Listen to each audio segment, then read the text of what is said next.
Hey guys, I'm going to show you how I transformed our nursery from this old guest room into a beautiful woodland nursery.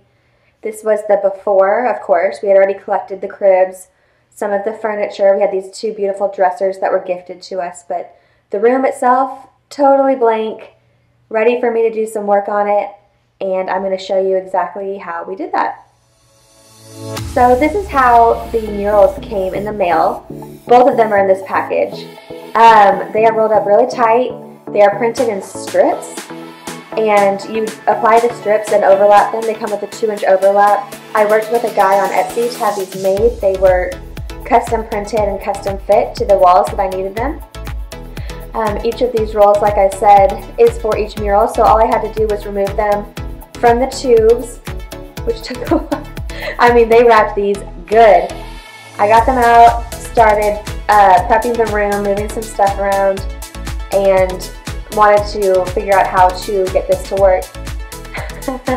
I am about 5 months pregnant with twins here, so it's possible. You can do it yourself. You don't need someone else to help you. I personally wanted to do this myself because my husband didn't know what the theme was. I didn't really want him to know what the theme was. I wanted to surprise him, so therefore all of the work had to be done by me.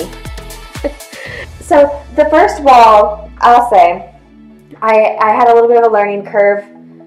By the time you see me do the second wall, you're going to see that, I mean, I really got it all together. I just wiped the wall down with a microfiber cloth as was recommended and put some blue latex gloves on. What you do is you peel down about a foot of the backing, and then you start from the top, and you use that flat blade to go across and work your way down.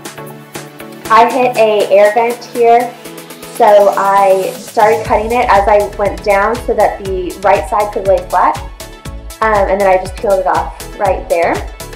The air vent, of course, has to stay open, so I cut around that. And you'll see that as I go on, you pull down a little bit, kind of match up the pattern, and pull down and swipe across as you go down. Now, here's where I ran into a little bit of an issue with the pattern layout. I noticed that it wasn't really lining up correctly, so I pulled it all off and started over at the top. Right there. Going forward, what I learned on this wall is that you really want to kind of lightly adhese it to the top and then go down and line up the pattern with some painter's tape before you start pulling it down. That way you know that the pattern is lined up all the way to the bottom. Here I started on the bottom. I don't know what to do. So here's what I started doing the painter's tape. This is what I'm talking about. I went down the side, the seam, and started lining the pattern up so that it would just be perfect when I finished it. A little bit of touches here and there, trimming the top, trimming the bottom for a straight line, and then I think I did a little bit around, the door frames and around the electrical outlets before I put the outlet covers back on. So here it is. It really took me, I mean, that was all fast forwarded, but that maybe took me like 2 hours total. And that was my first one, so that was my slow one. The second one's going to go a lot faster, but you can see how beautiful this mural is. You can't see any of the seams.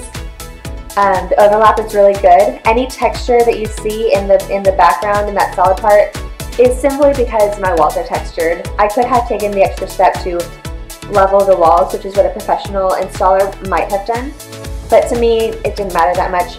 You really can't see the texture of the walls unless you're up close. But there it is. So here I am starting on the second wall. I'm like basically a pro by now. I start at the top on the left side and work my way down, no bubbles, easy peasy. Get my second piece out, lightly tape it to the top, and then I painter's tape it on the side. So this is what my process is now. I'm going to start working my way down and removing the painter's tape as I go, but this ensures that the pattern is lined up all the way to the bottom. I didn't move the crib, I probably should have. There we go, another panel going up really fast. The painter's tape is holding the pattern in place right where I want it, all the way down, so nothing shifts as I'm working. Isn't this mural so cute? Oh my gosh, like a fairy forest, I love it.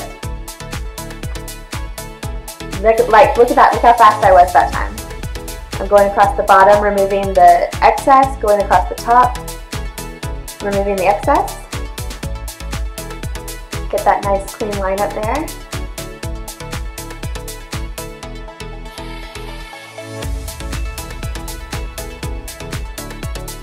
And that's it. Second one went way faster. I think I did that one in an hour or less.